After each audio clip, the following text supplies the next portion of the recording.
दर्जनों घूल्स ऋषि, रॉकी और सिकंदर का रास्ता रोककर खड़े थे और उन तीनों की नजरें उन्हीं पर टिकी हुई थी जो कभी भी उन पर हमला कर सकते थे। बहरहाल, क्योंकि सिकंदर अभी अभी 200 साल की कैद से रिहा हुआ था, इसलिए वो अभी काफी कमजोर था और दूसरी तरफ सिर्फ एक घूल को हराने में ही ऋषि और रॉकी के पसीने छूट गए थे, जबकि सामने इस वक्त दर्जनों घूल खड़े थे। रॉकी ने ऋषि की ओर देखते हुए उससे पूछा, अब क्या करें?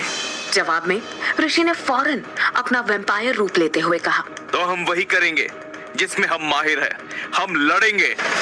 ऋषि की बात सुनकर रॉकी और सिकंदर दोनों ही उसके साथ मिलकर घूल से लड़ने के लिए तैयार हो गए और देखते ही देखते तीनों एक साथ उन दर्जनों घूल्स पर टूट पड़े। काफी देर तक वे तीनों उन घूल से लड़ते रहे और लड़ते लड़ते उनमें से एक घूल ने अपने धारदार पंजों से घायल कर सिकंदर को दूर फेंक दिया। रॉकी ने जब ये देखा तो उसने गुस्से में आकर अपने हाथ को किसी तेज धार तलवार की तरह लहराया, जिससे एक झटके में उस घूल की गर्दन उसके धड़ से जुदा हो गई। इसके बाद रॉकी तेजी से सिकंदर के पास पहुंचा और उसने सिकंदर की तरफ मदद के लिए हाथ बढ़ाते हुए उससे पूछा, डैड, आप ठीक तो है? हाँ, मैं ठीक हूँ, मेरी फिक्र मत करो, उनसे निपटने पर ध्यान दो। सिकंदर की बात सुनकर रॉकी ने गंभीर सा लुक बनाते हुए कहा, यस डैड, हमें इनसे जल्दी निपटना होगा, वरना यहाँ से बाहर जाने का दरवाजा कभी भी बंद हो सकता है। रॉकी की बात सुनकर सिकंदर के चेहरे पर भी चिंता की लकीरें साफ दिखाई देने लगी और उसने चौंकते हुए कहा, दरवाजा? कौन सा दरवाजा? वही दरवाजा डैड जिसके जरिए हम यहाँ पर आए हैं।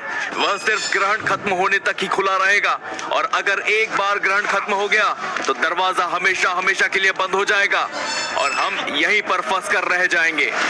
रॉकी की बात सुनने के बाद सिकंदर के चेहरे पर हवाइयां उड़ती नजर आने लगी और उसने रॉकी से सवाल किया, वो दरवाजा कहाँ पर है?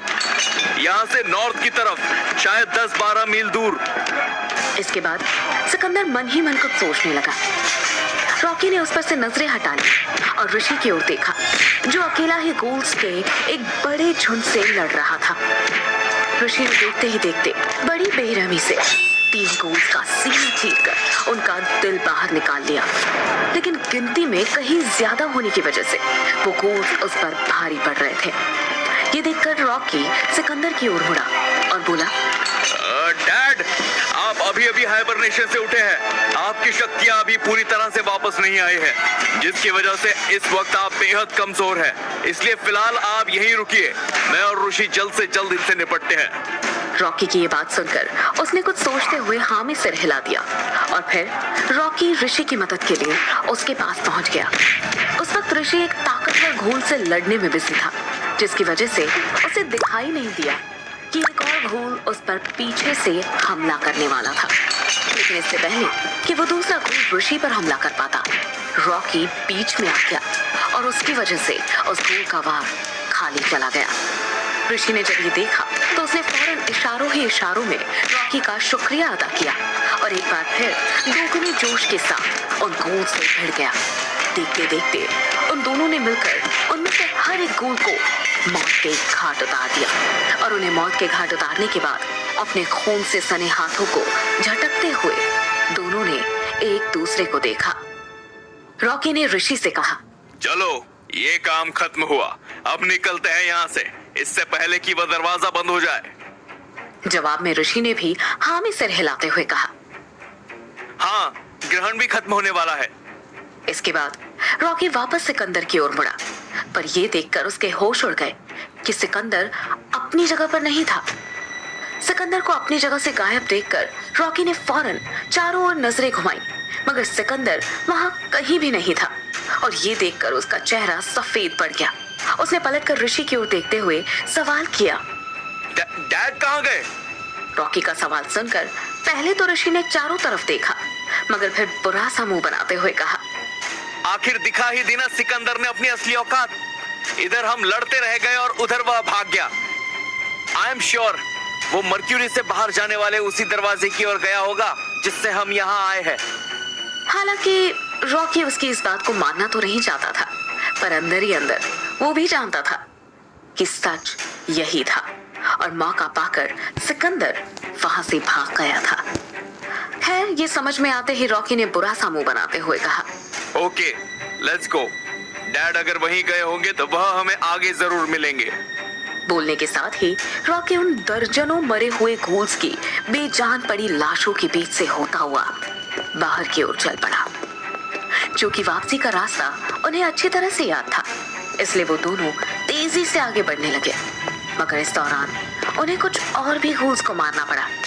उन्हें खत्म करते हुए आखिरकार वो दोनों कुछ ही देर में ठीक उसी जगह पर पहुंच गए जहां पर वो जादुई दरवाजा खुला था जिससे वे मर्क्यूरी में दाखिल हुए थे। मगर वहां पहुंचने के बाद उनकी हैरानी का कोई ठिकाना न रहा जब उन दोनों ने सिकंदर को अकेले ही उस जादुई दरवाजे की ओर बढ़ते हुए देखा। सिकंदर पर नजर पड़ते ही ऋषि और रॉकी की नजरें आपस में टकराई, जिस पर ऋषि ने उसकी ओर ऐसे देखा मानो वो बोल रहा हो कि देख लो, मैंने सही कहा था, है ना? खैर, उसने ऋषि पर से नजरें हटाई और वापस सिकंदर की ओर मुड़ा। मुड़ने के साथ ही उसने सिकंदर को आवाज लगाई, डैड। अचानक रॉकी की आवाज सुनकर डैड। सिकंदर बुरी तरह चौंक पड़ा। उसके पैर जहां तहां थम गए।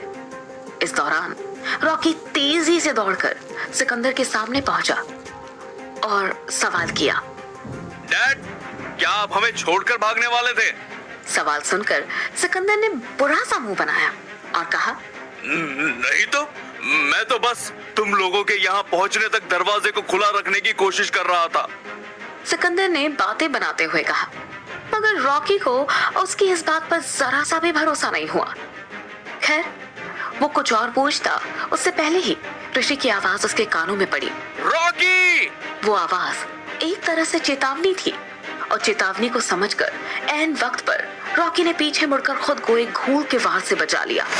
खुद को बचाने के साथ ही उसने उस घूल को 2 टुकड़ों में चीर दिया। पर उस घूल को खत्म करने के बाद जब उसने आसपास नजरें दौड़ाई तो पाया कि वहां पर सैकड़ों घूल इकट्ठा हो गए थे और वे कभी भी उन पर हमला कर सकते थे।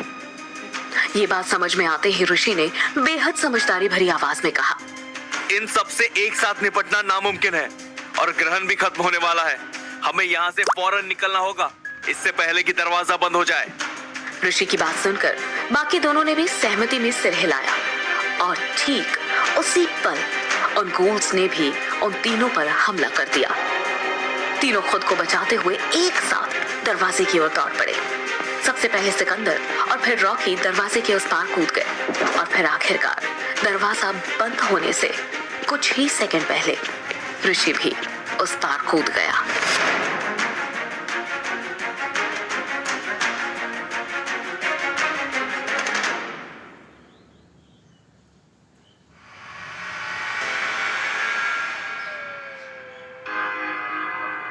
ऋषि और रॉकी को उस जादुई दरवाजे के अंदर गए हुए घंटों हो चुके थे और ग्रहण कुछ ही मिनटों में खत्म होने वाला था, जबकि उन दोनों का कहीं कोई अता पता नहीं था। और इस बात से न सिर्फ ऋषि के दोस्त बल्कि रॉकी की वैम्पायर आर्मी भी परेशान थी। एक तरफ मेघना, जोसेफ, एजे, तन्वी, अमृता, नील और उसके वेयरवुल्फ साथी सभी किसी अदृश्य गोले के भीतर कैद थे। वहीं दूसरी तरफ ऋषि की माँ अस्मिता उस जादुई दरवाजे के करीब खड़ी कभी उस दरवाजे को तो कभी ऊपर आसमान में ग्रहण के नजारे को देख रही थी। इसी दौरान मेघना ने उससे सवाल किया, उन्हें गए हुए कितना वक्त हो गया? क्या ऋषि ठीक है? जवाब में ऋषि की माँ अस्मिता ने बेबसी भरे अंदाज में उससे कहा, पता नहीं, हम यहाँ से चाह कर भी उनकी कोई खोज खबर नहीं ले सकते। ग्रहण कुछ मिनटों में खत्म होने वाला है और अगर उससे पहले वो दोनों वापस नहीं आए तो हम उन्हें दोबारा कभी वापस नहीं ला पाएंगे।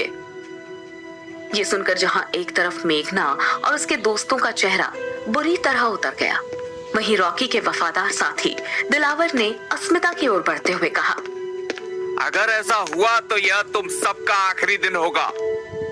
जवाब में अस्मिता ने कुछ कहने के लिए मुंह खोला, लेकिन फिर बिना कुछ कहे मुंह बंद कर लिया और वापस मर्क्यूरी के दरवाजे की ओर देखने लगी। ग्रहण खत्म होने में चंद मिनट बचे थे और वो दरवाजा किसी भी पल बंद होने वाला था। मगर ऐसा कुछ होता उससे पहले ही उस दरवाजे के आसपास अचानक एक तेज सफेद रोशनी चमकी और देखते देखते सिकंदर उस दरवाजे से बाहर आ गया। दरवाजे से बाहर आकर सिकंदर ने चैन की सांस ली और अपने आसपास देखने लगा। तब तक रॉकी भी उस दरवाजे से बाहर निकल आया। उन दोनों को बाहर आते देख मेघना और बाकी सब बुरी तरह चौंक पड़े और एकटक दरवाजे की ओर देखने लगे, पर ऋषि का कहीं